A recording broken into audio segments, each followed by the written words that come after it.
This is Sonic, and you're watching JD Frank 20.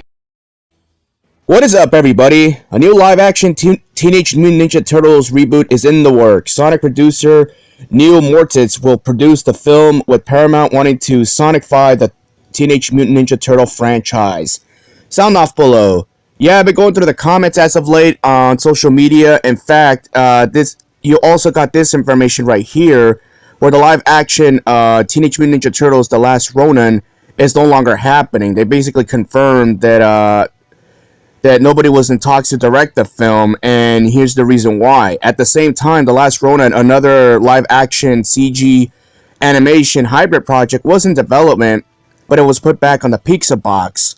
According to sources, the project was being developed as an R-rated feature and had nobody was in talks to direct the movie, and the new regime at Paramount Skydance wasn't keen on having the first non-animated movie in over 10 years be a bloody adult skewing story. One insider even said the studio wants to leave the door open for a possible revisit later down the pipeline.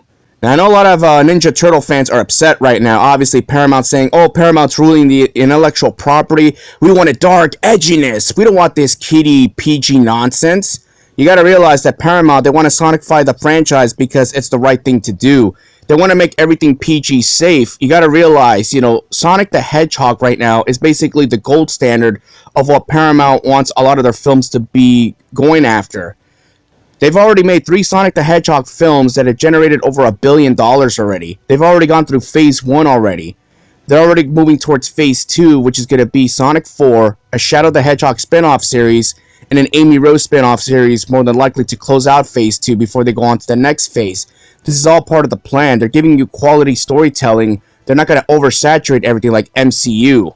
That's the difference. And speaking of the Sonic Cinematic Universe, the first movie actually was going to be a lot more darker when you think about it. I made multiple takes about this. Pat Casey even confirmed this, that they were going to have a darker villain actually help Dr. Robotnik actually. Something out of Spider-Man 2, obviously. I made a take about this if you want more context. And not only that, but they had to tone it down because it was too brutal. Even James Marsden even confirmed this. In Sonic Movie 3, Tom was actually going to have a worse fate. He was actually going to die in that movie. I have more information on that too. So again, you got to realize that Paramount, they have guardrails to work with when it comes to making, certain films here and there, and they realize the Sonic series, shouldn't be catered towards hardcore fans. It should be catered towards the general audience.